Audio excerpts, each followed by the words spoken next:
വലിയ പടങ്ങൾ ഇറങ്ങിയിട്ട് പോലും ആരും മൈൻഡ് ചെയ്യാതെ വിടുന്നു. അപ്പൊ ചേട്ടനെ ടാർഗറ്റ് ചെയ്യപ്പെടുന്നുണ്ടോ എന്നൊരു തോന്നലല്ല, അതാ ഞാൻ ചോദിച്ചത്. ചേട്ടനെ ഇങ്ങനെ ടാർഗറ്റ് ചെയ്യുമ്പോൾ കാരണം അത് കഴിഞ്ഞിട്ട് വേറെ പടങ്ങൾ ഇറങ്ങി, അതിനൊന്നും കുഴപ്പമില്ലാതെ ഓടിപ്പോയി. അപ്പോൾ ഒരാളെ ഇങ്ങനെ ടാർഗറ്റ് ചെയ്ത് നശിപ്പിക്കാൻ വേണ്ടിയിട്ട് ഈ പറഞ്ഞ സിനിമ പറഞ്ഞ പോലെ പുറത്തുള്ളതിനേക്കാൾ അകത്താണ് ശത്രുക്കൾ എന്ന് പറഞ്ഞ പോലെ ആണോ? ചോദ്യം കഴിഞ്ഞിട്ട് ഞാൻ 2 കണ്ണുനീരിടുന്നു, ഡയലോഗ് പറയുന്നു, റീല് 1 മില്യൺ. പണി കിട്ടും,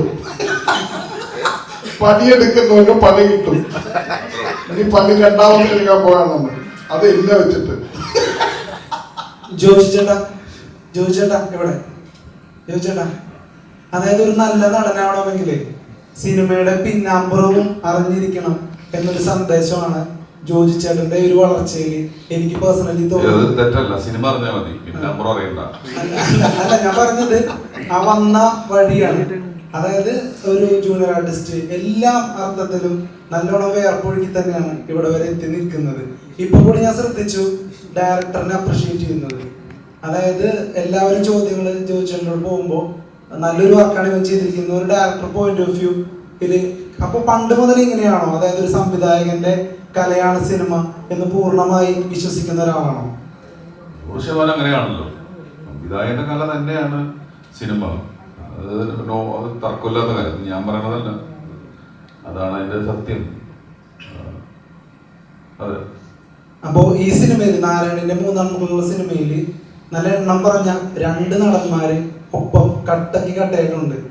അലൻസിയർ ലോപ്പസ് എന്നുള്ള നടനും സുരാജ് വെഞ്ഞാറമൂടും. അപ്പോൾ നിങ്ങളുടെ ഒരു കോമ്പിനേഷനാണ് ഈ സിനിമയുടെ ഏറ്റവും വലിയ ഹൈലൈറ്റ്. അപ്പോൾ ഇവരൊപ്പം വർക്ക് ചെയ്യുമ്പോൾ മത്സരം ഉണ്ടായിരുന്നോ? നിങ്ങൾ എങ്ങനെയാണ് ഒരു ഗിവ് ആൻഡ് ടേക്ക് നടത്തിയിരുന്നത്? നിങ്ങൾ രാവിലെ എണീറ്റിട്ട് ഞങ്ങളൊരു 100 മീറ്റർ ഓടി നോക്കും. ആളാണ് അന്നത്തെ ഹീറോ. ഒന്നുമില്ല, ഞങ്ങളെല്ലാവരും, ഞാൻ സുരാജായാലും ചേട്ടനായാലും നമ്മൾ പറയേണ്ട കാര്യമില്ല. ഇപ്പം നിങ്ങൾ തന്നെ പറഞ്ഞു, എണ്ണം പറഞ്ഞ നടന്മാരുന്നു. അപ്പോൾ അത് ഭയങ്കര രസമായിരുന്നു ആ ഷൂട്ട്. അതിലുപരി ഭയങ്കര ക്ലാരിറ്റി ഉള്ള ഒരു ഡയറക്ടർ. 28 ദിവസമല്ലേ, 29 ദിവസം കൊണ്ടാണ് ആ സിനിമ ഷൂട്ട് ചെയ്തത്. വെൽ ഡിസൈൻഡ് ആയിട്ടാണ് അത് ചെയ്തത്. അങ്ങനെ ഇത്ര കൃത്യതയോട് കൂടിയിട്ടൊക്കെ ഒരു സിനിമ ചെയ്യണമെങ്കിൽ നല്ല അറിവുണ്ടാവണം. അത്രയും അറിവുള്ള ഒരാൾ തന്നെയാണ് ശരൺ. ഇനിയുള്ള സിനിമകളും നന്നാവും. ഇപ്പം നിങ്ങൾ നാളെ സിനിമ ചെയ്യുമ്പോൾ റിവ്യൂ ചെയ്യുമ്പോഴും ഇതിലൊക്കെ ആക്കാൻ പോണ ഒരു കാര്യം തന്നെയാണ്, ഒരു ഡൗട്ടില്ല അതിൽ. ഞങ്ങൾ നല്ല അഭിനയിച്ചത് നല്ല എന്താ പറയുക, എനിക്ക് ചേട്ടനോട് ഞാൻ ആരാധിക്കുന്ന ഒരു നടനാണ് ചേട്ടൻ. അപ്പോൾ സുരാജ് എന്ന് പറഞ്ഞു കഴിഞ്ഞാൽ എൻ്റെ വർഷങ്ങളായിട്ടുള്ള കൂട്ടുകാരനാണ്. ഞാൻ സുരാജിനോടെയാണ് ഏഷ്യാനെറ്റ് ഫിലിം അവാർഡ്സൊക്കെ കാണാൻ പോവുക. അപ്പോൾ അങ്ങനെ തുടങ്ങിയുള്ള കമ്പനിയാണ്. ഞങ്ങൾ ഒരുമിച്ച് അഭിനയിച്ചതൊക്കെ ഭയങ്കര നല്ല രസമായിട്ടുള്ള ഇതായിരുന്നു. മത്സരമൊട്ടൊന്നുമില്ല, നിയമപരമായിട്ടുള്ള സ്പീഡിൽ വൃത്തിക്ക് വണ്ടി ഓടിച്ച് അവിടെ എത്തിക്കുക എന്നുള്ളൊരു കാര്യം മാത്രമേ ഉള്ളൂ. മത്സരോട്ടത്തിനുള്ള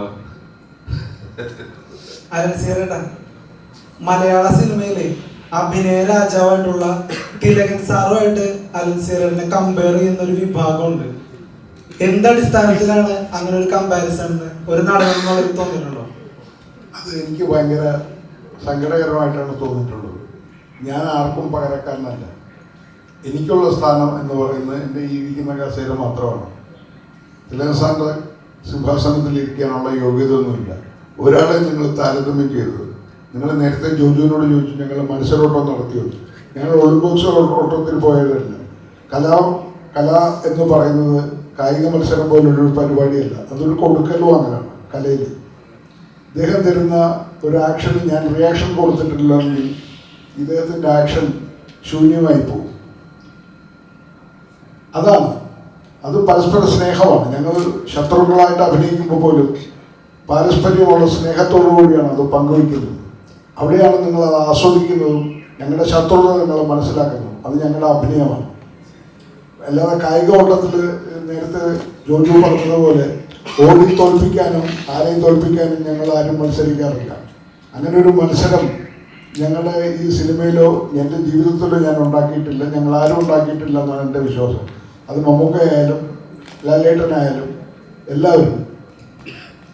ശരൺ എന്ന് പറയുന്ന ഡയറക്ടർ നിർദ്ദേശിക്കുന്ന വരമ്പിൽ നിന്നിട്ട് വരച്ചിടുന്ന ഒരു കളത്തിനുള്ളിൽ നിന്ന് മാത്രമേ ഞങ്ങൾക്ക് ചലിക്കാൻ പറ്റൂ. അദ്ദേഹത്തിന് ഒരു ഐഡിയ ഉണ്ടാവും. ഞങ്ങൾ ക്യാമറയുടെ ലെൻസിന് മുമ്പിൽ നിന്നാണ് അഭിനയിക്കുന്നത്, അല്ലാതെ ഞങ്ങൾ ഓട്ട മത്സരം നടത്തുകയല്ല. പിന്നെ കുറേ ജഡ്ജിമാർ വരും. ആ 6 ജഡ്ജിമാർ വന്നിട്ട് പിന്നെ ജൂറി മത്സരത്തിൽ ഇരുന്നിട്ട് ആ ജൂറി മോമാരിരുന്ന് പറയും ഇയാളാണ് മികച്ച നടൻ. അത് അവർക്ക് തോന്നിയതുകൊണ്ടാണ്. അപ്പോൾ അടുത്ത കുറേ ജൂറിമാർ വരും, അവർക്ക് തോന്നും ഇവനല്ല അയാളാണ് മികച്ച നടൻ. അപ്പോൾ അവർക്ക് തോന്നും അവർക്ക് കൊടുത്തോളാം. അത്രയേ ഉള്ളൂ കാര്യം.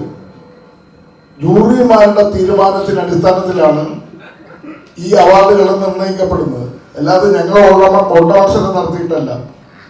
അതുകൊണ്ട് എനിക്ക് പറയാനുള്ളത്, ഇത് ഒരു വർഷം കിട്ടുന്ന അവാർഡും ഈ ഒളിമ്പിക്സിന് കിട്ടുന്ന അവാർഡും പോലെ താരതമ്യം ചെയ്യരുത്. അതവർ കായികാധ്വാനം ചെയ്തുണ്ടാക്കുന്നതാണ്. ഞങ്ങൾ മാനസികാധ്വാനം കൊണ്ട് ചെയ്യുന്ന, സ്നേഹം കൊണ്ടുണ്ടാക്കുന്ന, പാരസ്പര്യത്തോടെ ഞങ്ങൾ സ്പർശിച്ചിരിക്കുന്ന, സ്നേഹത്തോടെ ഉണ്ടാക്കുന്ന അവാർഡുകളാണ്. അതാണ് ഞങ്ങളുടെ സ്നേഹം. രാവിലെ ഇതെല്ലാം ഒരു വലിയ കാഴ്ചപ്പാടാണ്.